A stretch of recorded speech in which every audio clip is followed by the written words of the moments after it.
Okay, so most of you won't see this off the bat because a lot of people are waiting in the background and they're waiting to come into this. So until then, I guess I'm just gonna sit here and just not really do much than sit until people start actually chiming in and asking questions.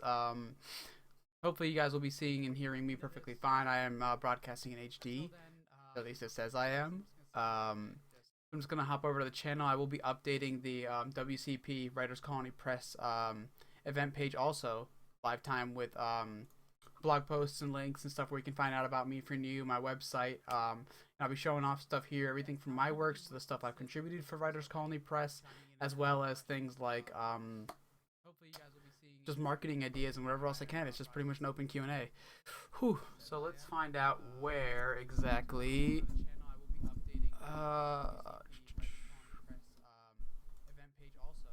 The live stream is going on because YouTube did say I'm online. I'll be showing off stuff here, everything from my works to the stuff I've contributed for Writers Colony Press, as well as things like just marketing ideas and whatever else I can. It's just pretty much an open Q&A. Whew. So let's find out where exactly. Yeah. The live stream is going on because YouTube did say I'm online. Ah. And YouTube is deciding to be a pain. So this is actually going to, of course, show up on my channel, all these difficulties. However, it's not actually showing up as an individual page that I can link so people can come watch me, which is always fun. Here we go. Took it long enough. As an individual page that I can link so people can come watch me, which is always fun. And YouTube is deciding to be a pain. So this is actually going to, of course, show up on my channel. So until then, I'm just going to sit and drink my soda. As an individual page that I can link so people can come watch me, which is always fun. So until then, I'm just going to sit and drink my soda. Oh, it says 2 people are watching, so hi, whoever's watching besides me.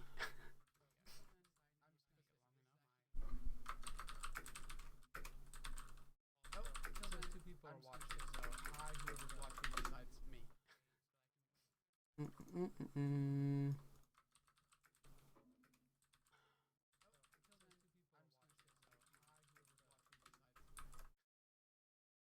Oh, it says 2 people are watching, so hi, whoever's watching besides me.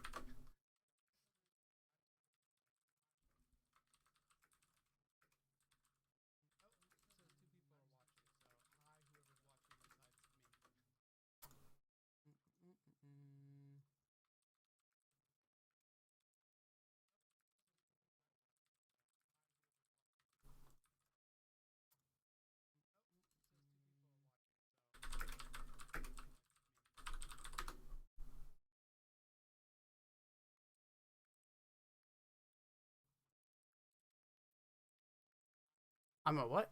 I'm a Ronnie sickle. I don't know what that means.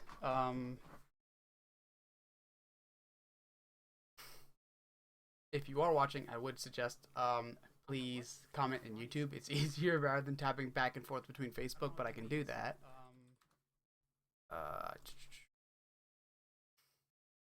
If you are watching, I would suggest please comment in YouTube. It's easier. I have nobody to talk to. I can do that.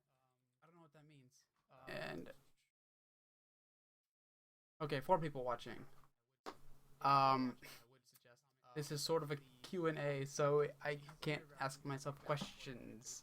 I guess I'll just go through the generic, what I've done a million times. I'm R. Verdi, Dragon Award nominated author. The series I was nominated for is actually right here. Yeah. And it's the Grave Report, which is a paranormal investigator series that I have that's set in New York. Let's see. Here's the first book right here. Grave Beginnings. I originally wrote and published this back in 2013. It's a paranormal investigator series. How am I frozen? Oh. My thing is frozen. I'm watching it live right now, and it says I everything's coming across fine.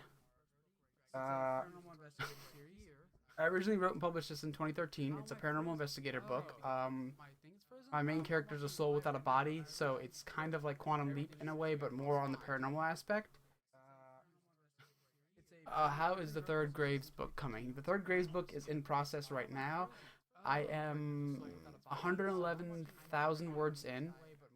I'm aiming for 130. I sort of know how many words it'll be in my head, so that really does help.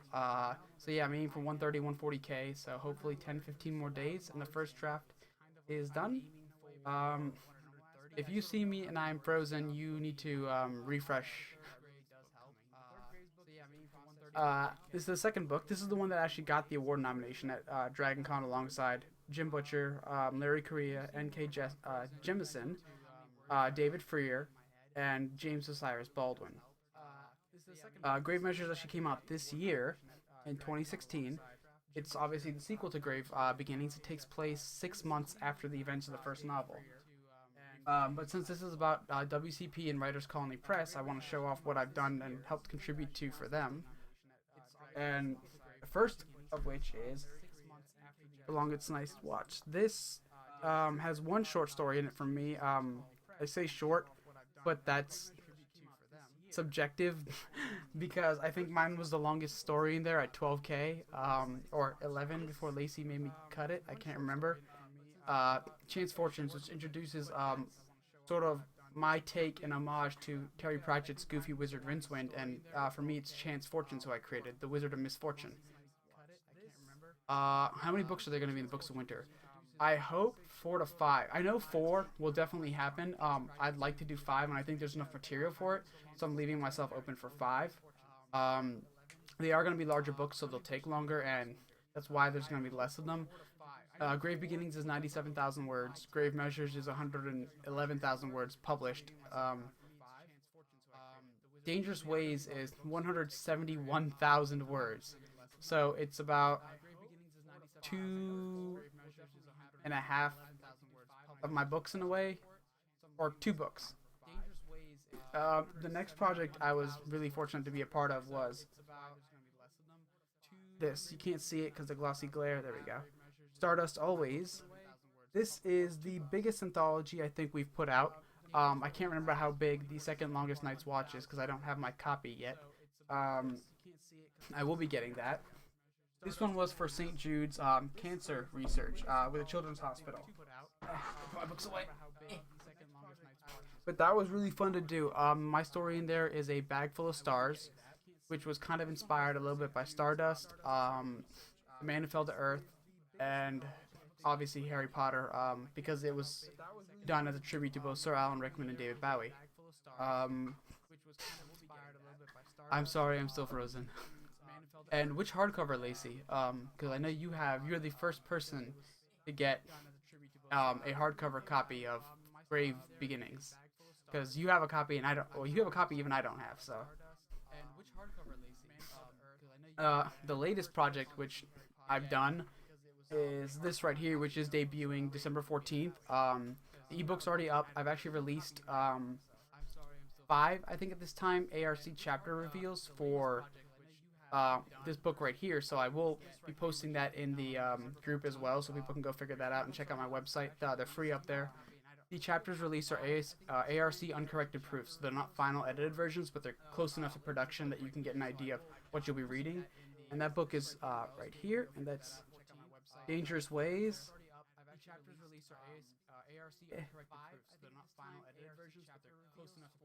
Which I am really proud of this book. Everything from the interior formatting done by the amazing Lacey, from the cover art done by my wonderful cover artist Sarah Anderson, who's also the artist of the Grave Report. And for you, those of you who are watching this and looking at this book and looking on the inside, this is why you want to play Lacey's games and win her prizes, because she formatted this and made this look absolutely amazing.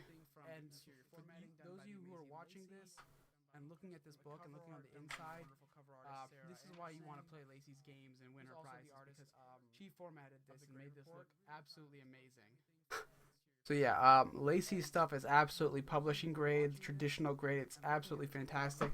I'm super stoked. I can't stop showing this off and looking at it. I mean, it's one of the prettiest books I've ever seen, and it's mine, and I made it, along with everyone else's help. So that just makes it more special. I'm super stoked. I can't stop showing this off and looking at it. So yeah, I guess I can talk about how I ended up in Writers Colony Press, helping with the anthologies, doing my little bit. Obviously, Lacey spearheaded the heaviest part of this, getting everyone together, doing the publishing stuff, definitely paying for it all, uh, doing a lot of the editing, and getting other people roped into it. It was insane. I don't even remember how all of it. No, I remember what you know was a catalyst to this. It started. It was Sir Terry Pratchett's death, and a bunch of NaNoWriMo Facebook members wanted to do something to honor him. How I got roped in was, I think somebody just tagged me saying you're doing this, and it wasn't a question, but it wasn't also a request. It was kind of just a statement, like they believed I was already involved, and it was like, oh, okay, of course, sure, yeah, and yeah, there we go. Lacey drafted me. That makes this easier. And after that, I do it all the time. It's fun every time there is one. I really enjoy doing it. I love writing short stories. They help me a lot. They're a great challenge. They're fun. They're fast. The biggest thing about this is not only is it going to charity and helping people involved with that and the people who need the help, but the fact that Lacey and Writers Colony Press is actually giving a lot of newer authors, especially indies, a chance to cut their teeth and publish, which helps them build credits. It helps some people on the other side because Lacey has a team of authors and freelance editors come in, and they get to cut their teeth and get editing credits. They get to help. There's so many people that are getting out of this. Sarah Anderson and the other cover artists who come in, they're building credits like that. Some of us who are already starting to become established as authors are getting to add again more to our reputation, and I guess we get to be part of something wonderful and great, and it's really fun. And we create groups around this. So if anyone's watching in the NaNoWriMo Facebook group who's thinking about coming in on this, that's definitely something you want to consider. Like I said, it builds publishing credits. It gets out there. You can help make a difference, and you become part of a tight knit group. And that's why we're doing this. It's pretty much part of the group. And I guess I'll share my website, which I'll share in the group pagey thingy place. I'm not all here right now. It's 8 o'clock, which isn't late, but I'm me.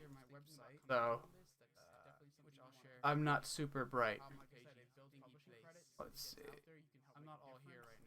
Make sure everything's updated there.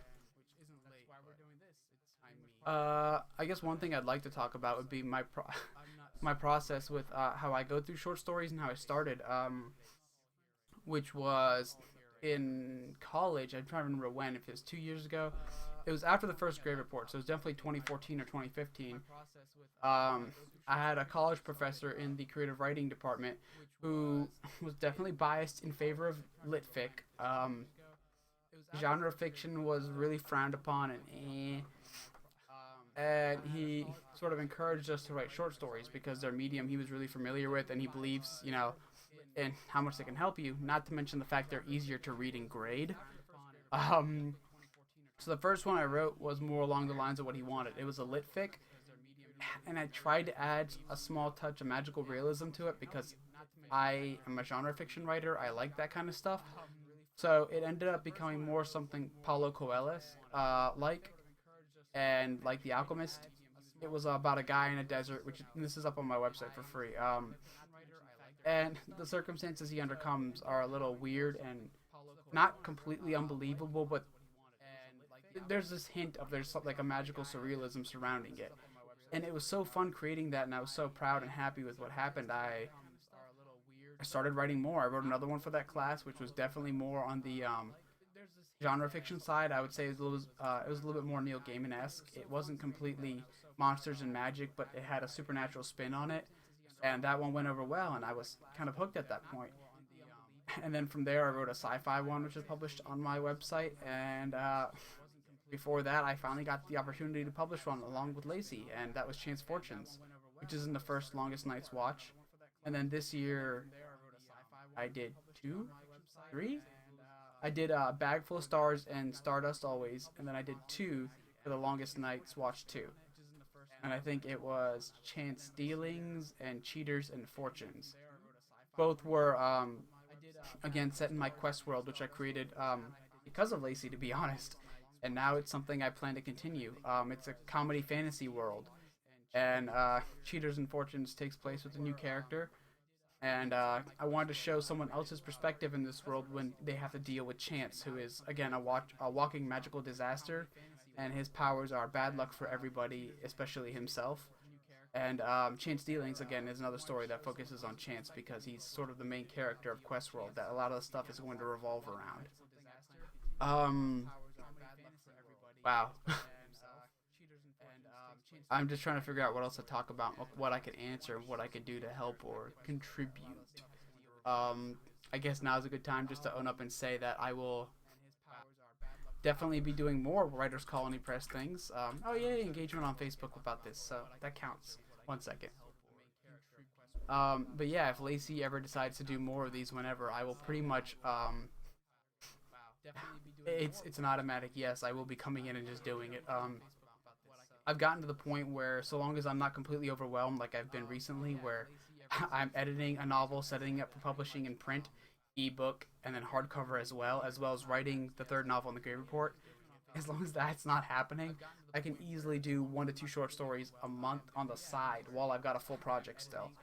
Um, the way I do it is about 1 to 2,000 words on a short story a day, so it's 1 to 2 hours, and it's an easy commitment because it's one contained story, and I don't have to worry about how it ties into a series, a meta plot. It can just be whatever, which is how we're creating Questworld, and I'm happy to say that I don't know if it's spoilers or good marketing to mention this, but Questworld is getting its own anthology. So there will be, I don't know how many, but I'm writing them now. I already started one today, so but I'm creating a series of Questworld short stories to introduce the world, and Lacey and Writers Colony Press will be introducing that. They'll be published through them. Uh, where did I get the idea from Lillian from? Oh, um, okay, so this is kind of a weird confession. Uh, I'm a huge anime fan, so one of my favorite animes is a goofy anime that's definitely in the style of a lot that have come before it. Dragon Ball Z, One Piece, and stuff like that.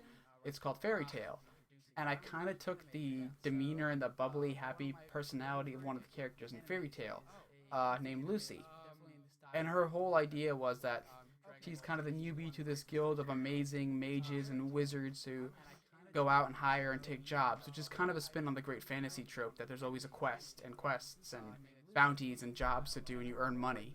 Um, so since Questworld's a fantasy comedy, I sort of parodied that and took the idea of things like Skyrim, which has guilds and all these organizations you can join, and you go in and you have to do a job and you earn money. I sort of made it a joke, and the main character is that biggest joke, but he needed someone to sort of temper him and to introduce the audience to this world. And Lillian came in through there, and I didn't know what ability to give her. I didn't want her to be this amazingly powerful wizard, but I didn't want her to be underpowered either. So it became this balancing act, and eventually I was just playing around with the names, and I don't know where, but I came across a screensaver of flowers. I know how weird this sounds, and one of them was Lily Petals, and I just ran the name through my head, and I liked it, and it sounded fun, and it sort of created this whole idea of the flower theme, which actually shows up in Questworld. I don't know if people have noticed it, but her name is Lillian Petals, and she's a green leaf, which in my world means she's a wizard that can manipulate plant life, like Poison Ivy from Batman.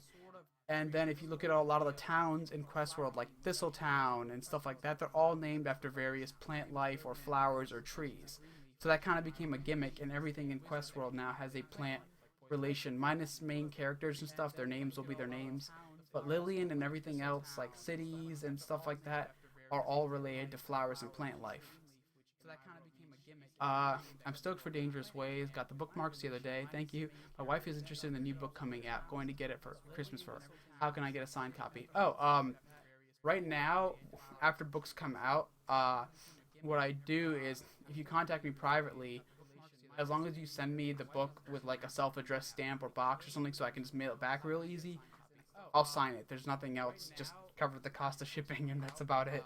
Um, Yeah, that's not a problem at all. I can absolutely sign books as long as it's within the states because right now outside of states it gets really expensive to mail anything. It's like $30 to mail some bookmarks out of the country. Uh, but yeah, I would be more than happy to sign them if you're in the U.S.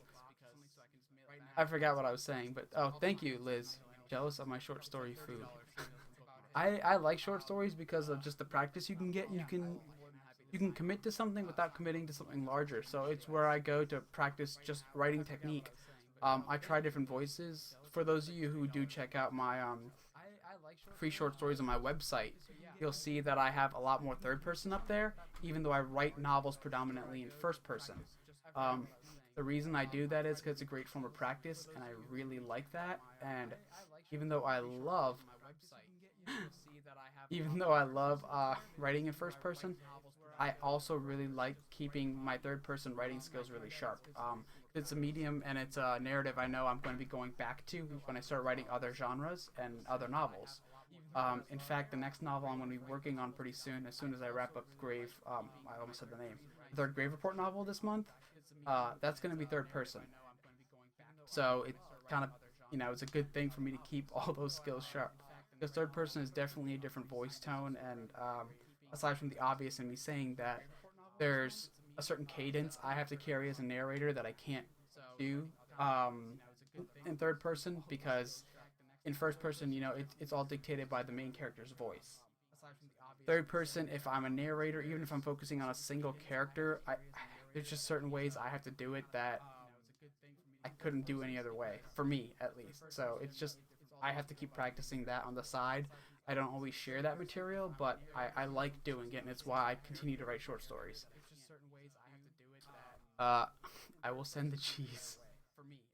As long as it's not literal cheese, I do have a massive weakness to that, as anyone on my Facebook will tell you. The amount of pizza I consume is absolutely disgusting, but I love it, and it tastes good. As long as it's not literal cheese, I do have a massive weakness to that. So I don't know what else to talk about. Like I said, I'm open completely to questions. I actually don't have that much material to share. My author career is still pretty young. I've got about yes, cookies do work. I have a massive sweet tooth, and of all the confectionery and sugary things there are out there to eat, cookies are my number one by far. It's not even a competition. If you thought pizza was obscene, the amount of cookies I eat is worse. I have been known, especially when I was younger and I was working day jobs and I didn't really care about saving money. I would just go to Subway and spend like $12 and get like just dozens and dozens of cookies and eat them in a day. Um, not not the best idea. As someone with ADHD, the amount of sugar that I got out of that was not good for anything. Eventually, you get to the point where you can hear colors and see sounds, and it's not good. Um, Nor for your focus. And the conversation turns to cookies. I know. I'm sorry. What did you do for work on Nano this year? Uh, I didn't get to Nano this year because Dangerous Ways is coming out in 2 weeks, and that's when I was applying the copy editing. That's when I was setting up the ebook formatting. That's when I was setting up the hardcover. So this entire month has just been publishing related, like just getting everything done so the book comes out in time in 2 weeks.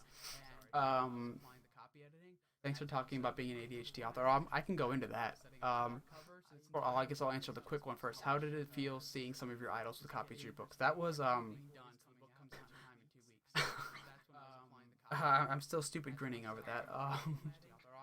I can't believe it happened. Especially meeting Jim Butcher. Now it's been months. It's been almost a whole year since that happened, and knowing that he still has a copy of my book and having the photo, it's surreal because I can't remember actually physically. It seems like it was a dream, like it didn't happen. Like me getting to hand him a copy and him saying like sign it and everything, and then Dragon Con happened, and then Brandon Sanderson and Patricia Briggs have copies. Kevin J. Anderson. It's not something I get to think about a lot until people prompt it, and then it sets back in, and it's so cool and crazy. Um, yeah, I can't actually comment other than just repeating the obvious.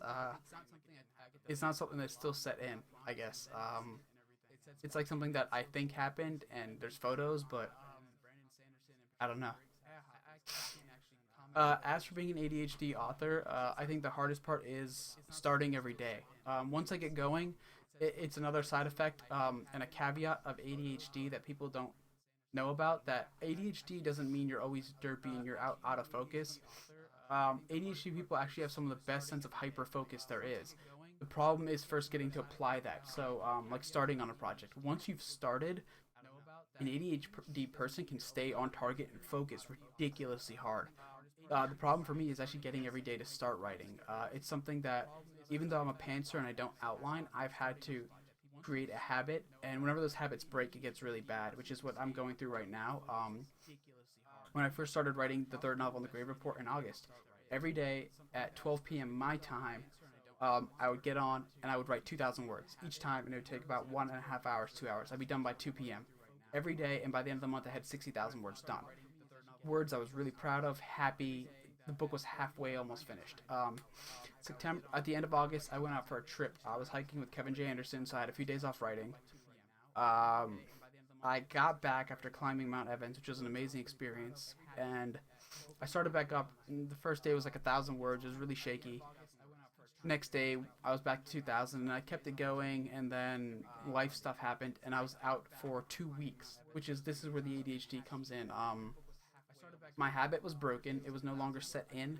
That was part of my schedule. So every day I was finding excuses not to start back up. Days I've started, I've always hit a decent count, and I've been able to start back up again the next day. For me, it's really never on off. It's either on, and then something really bad happens, and it's a long break because it's really hard for me to start back up. I don't know how many weeks I had off in September, and that killed my momentum. And then I had a week back on, and it was like on off weeks, on off like that. And the book got up to about 80, 90,000. October was the same. November, the election completely threw me off cycle, and I'm at 111,000. Considering what it takes most authors to finish a first draft, it's not absolutely horrible. I will finish, within a week. I don't have that much left. I'm almost done. I'm like 80%. So even if I finish by the end of this month, I'll be fine because I edit really fast. I type fast, but I write a little bit slower.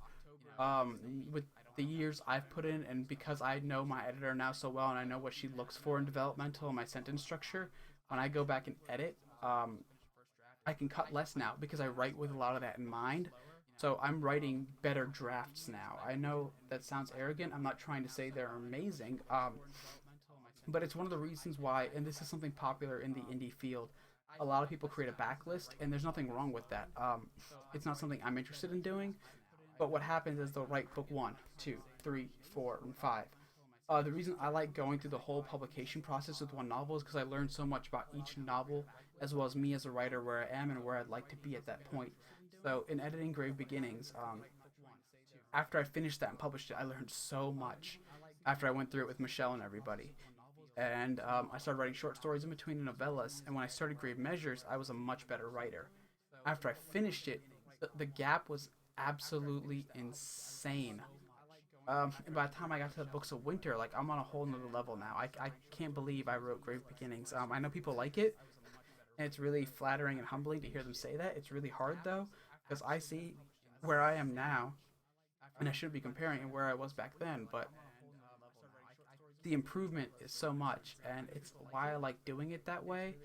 Um, and because I do it that way, I learn so much after each novel. I get to see what Michelle and my editors cut out, and they're getting better too. They're constantly improving, taking more and more classes, and getting even stricter.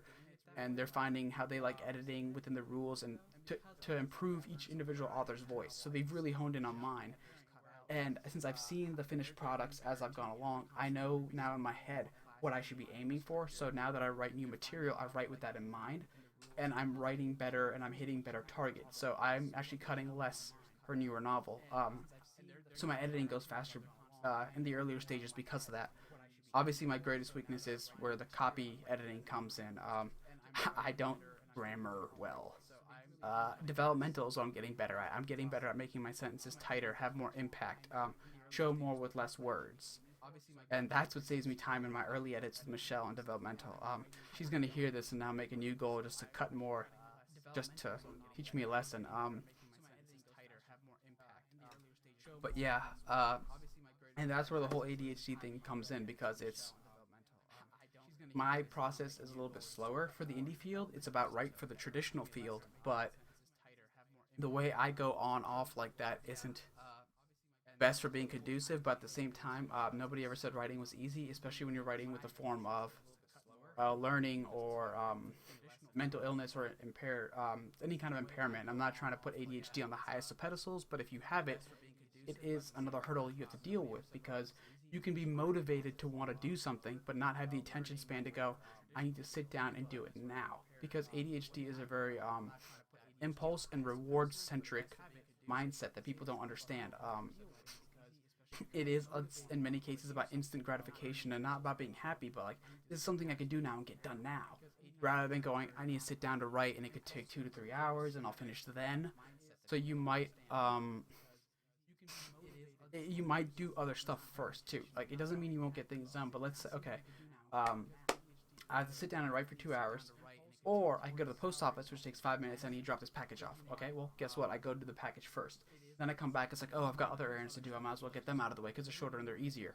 And I start ticking all these things off, and now it's like 5 o'clock, and I haven't written a word, and I'm like, it's 5 o'clock. I was supposed to write at 12. I can't write now. If I do it, I don't know what's going to happen. And now dinner's coming, and you see where I'm going with this, and that's a lot of the ADHD mindset.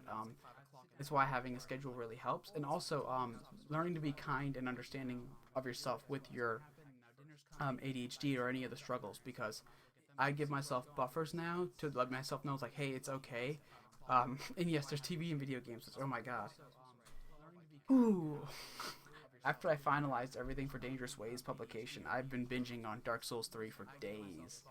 I'm really drained after the whole election cycle and just how much work I was putting into writing and editing and publishing another format and another format all at the same time. Um, I played video games for days, and actually tomorrow is my last chill day. And then I have to get back to work. So Monday, I've already slated that I'm beginning back on Graves 3, and I'm gonna try to go for 2 to 3 thousand words a day, finish by the 15th of this month, and I will start editing the next day and have it out for developmental out to Michelle by January. And now I've said that on camera and live, so she can hold me to that. And then come January, I start my next project, which is a standalone dark speculative fiction set today. So that's going to be more like something like Neil Gaiman would write. And I don't mean his skill and amazingness. I'm not trying to say that. More in terms of what the style would be like, or what I'm hoping it would be like. Um, but the one thing I will say is, oh yeah, I normally do recommend taking a break, but deadlines suck. And the thing is, I'll technically have a break from the third grade report when it's out to Michelle. So I'll still be able to apply her edits and re-edit it myself with with anything I feel needs to be added on. So it's okay. I've learned for me what I feel works. Normally I do recommend taking a 1 month break, and I have before when I've had longer deadlines. I might still do that, but again, my editor has deadlines. I'm trying to get this book out before next June, or at least the early weeks of June, because I'm going to be at AwesomeCon, which has 70,000 people, and I'm hoping to sell my books there at a table, as well as do signings, and I'm going to be hosting a panel there. I'm going to be leading a panel on world building and creative writing. So I'd like to have the third book out because it adds more credit to the series. There'll be 3 officially in the Grave Report plus Dangerous Ways, and it's I don't want to say it's a myth or a stigma or something, but there seems to be sales data that does back up the fact that if you're writing a series, it really hits its tipping point after the third book. A lot more people buy in when they see the third book's already out. There's more to buy into rather than just 1 or 2. Obviously, the common thing is it's obvious that yes, when you have a second book, people will buy more because they see there's more out there. But the third is when a lot of authors report like this catalyzing change that your sales go up exponentially. And then it does it again at the 5th book, after which point it sort of holds its momentum, and then anything you add after that's just awesome. What are your reward systems? Wow. For me, doing my 2K a day is pretty much I get to go do whatever I want. Because again, because of ADHD, I can't really commit to what I want to do in a day, and my rewards are really impulsive. I can give generalizations. It's normally TV, movies, um, or video games. It's not always reading because that's something I do all the time or I try to. It's not a reward. That's just something I do every day, no matter what. Um, I do know because this is part of the ADHD thing. The accomplishments are like tied into that for me because again, reward centric is the way it is. I should feel like I should point out that working out, which I haven't done in forever now, I need to start back up. Definitely did help. It definitely kept me on target when I was working out, especially when I was really back in shape. In the older days, uh, there were days where I would write my 2K early in the morning, and then I would work out around 5 to 6 p.m. And the second I was done and I showered, I don't know what happened, but there's this clarity after working out. You're so physically broken and tired, but your mind is still racing from all the blood flow that I was able to just sit down and write. My brain turned off, and it was beautiful. Those were the months when I actually did the most amount of writing, and that was on grave measures where I think I did 60 to 80K in a month every day without fail, without break, every day at the same time after working out. Um, so I need to start back up on that. And personally, meditation. I know how hippy dippy that sounds, but it's something that does help me. I don't do that every day either. I should, but just sitting and closing my eyes and just sitting and focusing on something like I learned to let my mind just go because there's this saying, which sorry to get all Zen Buddhist, is muddy water, let it sit, becomes clear. So for me, it's just if you sit long enough, your mind sort of calms down, and I do come out of it just going like, I need to sit down and write now. I don't know what I'm going to write exactly, but I know where I'm trying to take my novel, and I'll figure it out. And every time I do that, I end up doing it. So yeah, I guess the best reward system though is aside from the games and everything, I actually like thinking of the finished product even before I'm done. Not necessarily what the words are going to be, but again, like this. Um, this is the best reward for Dangerous Ways, having it. Just this in my hands and seeing it and seeing the reaction, seeing how professional it looks. I can go grab any other trade 6x9 paperback off my shelf, and I'll be honest, out of all the New York Times bestsellers I own and everything, I think this is the best cover. Sorry to all of them, but that's really pretty, and it's mine. It's again still surreal because for the longest time, I struggle with depression also, which is one of my biggest roadblocks. Suicidal depression, which gets really bad, obviously, as indicative in the name. Um, I haven't had copies of my own books. I don't normally keep them. Uh, and this is the first time where I've actually done that. And I've got the Grave Report in paperback in my room, and I've got it in hardcover. I've got Dangerous Ways in paperback, and I have the hardcover on order. It will be coming in. I hope release week. It's not going to debut with the paperback and the ebook on December 14th, unfortunately. Um, Ingram has shut down all its rush printing because of the holidays. So when I was finished with the book, it's 10-day printing right now plus ground shipping. Now it should still ship pretty fast because they're in Pennsylvania and I'm in Virginia, so we're not that far away. I'll probably still get it. I'll get it like in a day or two after they're done printing it, but the printing time is gonna. I don't even think the novel's gonna be ready to ship until the end of next week. Um, yeah, that's just the best reward. I mean, I can't believe it. I finally have enough books now to where I'm starting to see a shelf of my own build, and I know how many books I want because the Grave Report is 20 books in my head. I have a lot of the books already slated out in great detail in my head again because I'm a pantser, but that's a shelf alone. The books of winter, which are fat and huge, 600-page books almost. There's five of those. That's 3,500 pages about. That's gonna take up some shelf space. I've got other series. I'm literally starting a standalone pretty soon.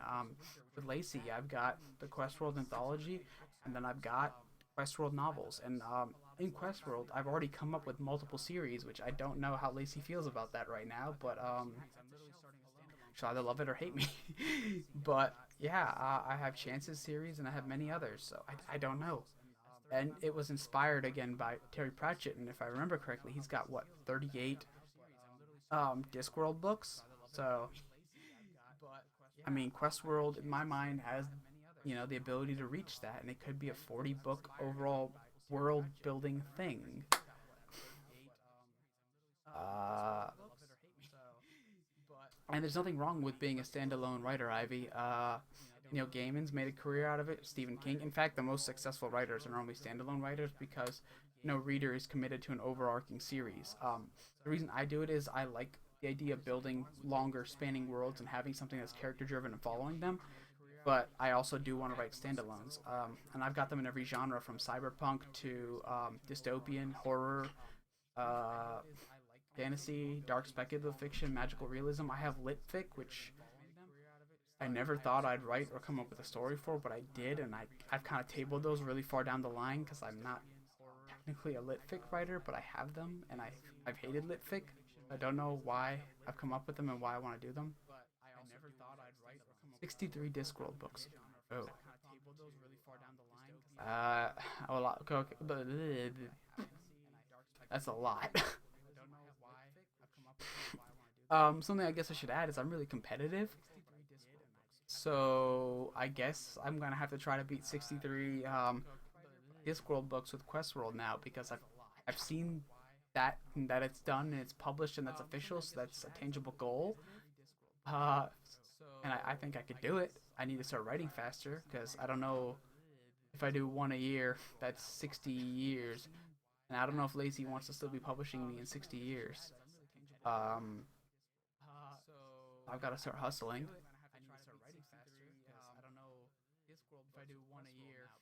I've tried to write series, but I think the level of planning takes the wind out of my sails. I can understand that. The only thing I'll say is keep looking at planning systems, even if you think you found something that works. I'm not gonna say change it for your next novel, but just take the time to keep researching new ones because you never know what you might find. Because I'm a pantser and I never thought I'd outline it in any other way because I started outlining and I hated it. Um, I've outlined an entire series. I originally started with, which I still have on my computer, because I'm a masochist and I like hating to look at it. My original fantasy series, which, oh my god, was horrible because first of all, I'm the main character with shorter hair when I was in high school writing it, and of course it's awesome because I make sure to tell you every 5 pages, over 5 paragraphs each page, how awesome this fantasy world is, and it's more world building than anything else. But that was a planned series, and I could never finish it because I knew what was going to happen. Which isn't to say I don't know what's going to happen with the Grey Report, but the thing is, I don't know the nitty gritty details. I don't know that Chapter 18 is going to start with, a fist fight with whatever monster, and this is going to happen, and someone's going to crash their car, and then more monsters, and the building's on fire or something. I kind of know point A, I know where I want the story to end, I know what's responsible for the whole thing, and then I've kind of got scenes all over the place. And for me, it's kind of like I have something here, I have something here. How do I get the 2 points, and then how do I get to the next point, which may be really far away, and then I've just got to start running towards it and go like, oh, I've come up with something here, and then I'll put this in. And my stories end up really organic, and I love them. They feel honest, and the thing I like about that is it's something I have pulled from Litfic, which I do love. Litfic is really famous for the idea that in a story there doesn't need to be an ending. Uh, I agree with that, but in genre fiction you should have an ending. But it creates the whole idea that there's not always a reason or a purpose for things. And it's something I feel you can get away with in urban fantasy because even though it has the metaphysical and supernatural elements, it's set today. It's set in a similar setting, borrowing the supernatural, like a litfic. You would have a character from Virginia or DC or Seattle or whatever. You just throw the monsters in, but it's a person with a life. Um, Bad things happen. They don't always have to have an amazing, crazy reason. There doesn't have to be this massive plot of doom. Um, and that's what I like about urban fantasy in that genre is because it has litfic aspects that maybe somebody just barged into the room with a gun for something that has nothing to do with the meta plot. Maybe somebody just hates that main character for something that happened a long time ago, and it's a subplot item now. It's not important to the overall series, but it's something that needs to be resolved. It's great, and you can throw it in, and it fleshes out that character and something with the past. Being a pantser, do you still have to do a lot of world building? Yes, you do, and you're awesome at it. Where do you even start with the level you do it at? Um, Well, with the Grave Report initially, it started with the idea of just Vincent, and it was going to be Monsters of the Week like Scooby Doo. So the most world building I had was going to revolve around the mythical creature. And then my plan originally was after book one, whatever's there is set in stone. Anything I do related to that has to build off that. Anything not are new rules I can add in so long as they don't conflict. About halfway through, I created the character Gnosis, and it gave me the idea of okay, well, there's paranormal worlds, people, operating in this world, and Vincent needs resources, and he's an information broker. And I'm like, well, it stands to reason a paranormal world of its own would also have its own resources that would cross over into the mortal world as well as their own. And it sort of started this idea that Vincent's created this network of paranormal brokers, which now I've created in my own time outside of the series, and I know in my head, and that's going to be peppered in now, and that's part of my world building. But originally, it just started with the Monsters of the Week thing. I started from one end with the character, one end from like what I needed per novel, and then I realized there's a way to create it so they permeate out through my series and something to connect them, and then from that I can start building. In the second book, obviously, there's a huge aspect that's revealed that is heavily focused on in Books of Winter, which is how that came to be. Um, Called the Neravine, which is the world besides ours, the spirit world, which is a myth that's pervaded throughout ages. Many authors have done it and called it a million different things. It's nothing new or unique. It's how you do it. But the idea that there's this world of fairies, monsters, gods, and nameless things out there, and that sort of became like now my world building. And the way I did it was I liked the idea that it's not something bound by space or time because it's magical. So right now there's no set limit on what it could be. I sort of gave myself an infinite bubble to play in, so long as I'm coherent with the rules I create for each individual area that I make in the Neravine or domain or kingdom or whatever I'm doing at that time. Um, have your characters rebelled against the plan for them? They try to, but it comes down to the fact that as a pantser, I know where my end goal is, and I've gotten to the point where I have enough practice now being me and writing the way I do. I know if they're like taking justifiable leeways in the story, like they're going here and it's like, okay, that's fine, it's interesting. And when they're going too far, it's like, hey, you kind of work for me, get back in line, or this is where it ends. Like, I don't want to have to cut 5 pages, and I'm in charge, so we're going to go back to the story now, and that usually ends up working. Um, yeah, I guess for me, it's just been the amount of practice I've gotten into it.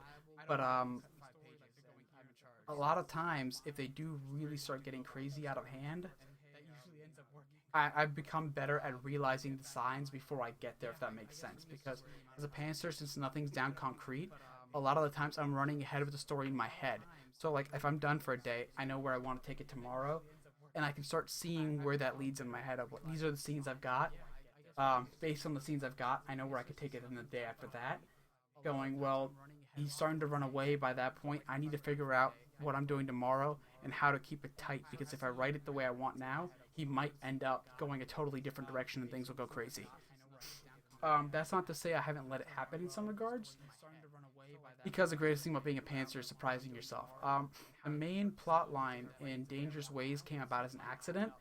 Um, that's the first novel that I wrote where I had absolutely no clue what I was doing, which was a great exercise. Uh, all I wanted to do was show off the Neravine and the Ways, which debut in Grave Measures, and show that there's this massive paranormal world that Vincent doesn't have the time to explain because he's limited in how long he gets per novel, given on who and what he is. Um, I needed another series for that. I needed another character, and I needed another character for what the plot was going to be about, or what I thought it was going to be about. About 4 chapters in, I scrapped the original idea I had, but the core mechanics and the people and the characters and what they could do still worked. And I realized I had left myself an accidental breadcrumb from the first few chapters, which is something I recommend to all pantsers. Reread your work while you're writing. Don't edit it necessarily, but reread it, because hindsight is your best tool, because you'll go back and find stuff that you left that you didn't really, you weren't aware of you were leaving, and you sort of built all these clues in, or this trail that you can then extrapolate. Hey, I did this. I kind of know where I want my story to go. If I incorporate this and I build off what I've already done, I can take it here, and the readers will look at it and see this giant trail that's been peppered before them, and it looks perfect. Because all the plot twists and stuff I've done have been hindsight. my books change a lot as I write them. They still end up at the same goal at the very end, but it's how I get there that changes sometimes. And I've always been happy about it because I have my own Neanderthalic idea of how awesome this mystery will be. And I start leaving clues and it looks cool, and then I realize I've accidentally left better clues, and I just have to go in and build on them here and there over the novel, and maybe add in an extra scene. And then, of course, the reader doesn't know this, and I'm probably spilling a really big author secret, but when you guys get it, they're so innocuous because even I didn't catch them. They weren't planned and they're not in your face. You'll read them and you'll get to the plot twist and you'll be like, holy crap. And then you'll go back and you'll see that they were all left all over there. And Dangerous Ways does that the best because that was the first time where I changed a lot of the plot the way it was going to go, but the clues were still there all along, and the clues taught me what to do. And it was a novel that cemented for me. I just need to learn to trust my gut because it sounds silly and really, I don't know, hocus pocusy, but a lot of writers have said it, and they all can't be wrong.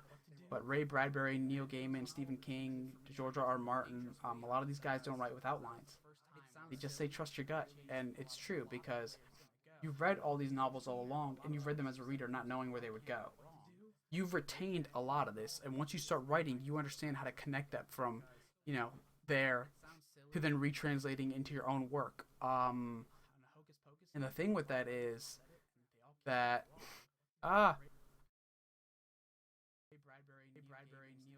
YouTube froze. What the heck happened? Okay, everybody said I froze. That kind of scared me, and I saw the face that, based on the time that I would have frozen that, and I think it was a really bad face. So I'm happy about that. Maybe next time I'll just do one of these offline and record it. I don't know what YouTube did. Maybe I made it angry. Um, but yeah, just trust your gut because Stephen King and all these guys all say that kind of stuff, and it just comes from the years of practice. You've read all these books, you've kept them in your mind, and when you start writing, you're kind of regurgitating them in ways. A lot of us start by emulating other authors, so a lot of that seeps into our material and their techniques. We may not be the best at writing line per line and being as descriptive of them starting out, but we understand how the core mechanics of plot work and how we want to translate that. And especially as a pantser, all you really have is your gut and your mind and everything you've read. So trust it, and I'd say give yourself leeway. Understand that everything might not go exactly the way you're imagining it, but that's okay. I'd say, yeah, let yourself run away because that's subjective. I mean, running away is maybe the plot changes and you don't want it to. That's on you. Sure, fine. I'm never super hammered into anything. I'm really flexible, so long as for me the mystery gets done in the grave report and it advances the meta plot. How that happens is completely, that's up in the air. Uh, for the grave report novel I'm on, all I had was the beginning, and I had a few chunks and scenes that were going to come way later, which I did do. And I thought I was going to do something by chapter 2, and I went completely the opposite way, and I was happy with it because it still was organic. And in my mind, I've got this piece here, and then I've got this piece here, but instead, like, he goes somewhere else, but the piece that's coming later, like 5 chapters away, he still ends up there. Have there been any habits you've learned from other authors that you've had to break? Yes. When I first started, I was really bad with dialogue tags. And there's nothing wrong with them. A lot of people still use them. A lot of New York Times bestsellers still use them. It didn't fit my style because I became to rely on them so heavily, which is something that a lot of authors still do. But Grave Beginnings has a lot of he said sarcastically, he said melancholy, and blah blah blah blah blah. By grave measures, I've already killed most of them. Worst case is I'll say he said. Innocuous, you can get over it, but I've gotten to the point where I hate even saying he said because I don't feel it's organic and natural. I'm getting to the point where I'm accentuating it with an action or a look or something because that's how all of us talk. Like, I'm not punctuating my statements by saying I said or I exclaimed. That'd be really awkward. But I have a really expressive face, I know that, and I try tying that in. So when somebody says something and they say it with a smile, I'll just add, they smiled. And you can sort of get that. And that's improved my writing technique for me. It's something I'm happy with, and that is how it's showing up. And I think my time is up, so I will say bye-bye, and hopefully the faces I made weren't horrible, I might just not share the video live, and I will say bye bye in the Writers Colony Press Group. I don't know who comes after me, so I'm just gonna say thank you for having me. Let's do that right now.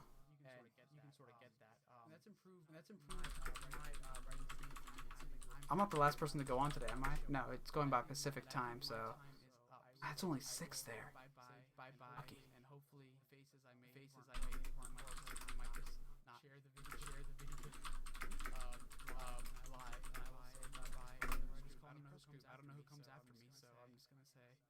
Yay, I'm glad I could help. Now how do I... Bye-bye.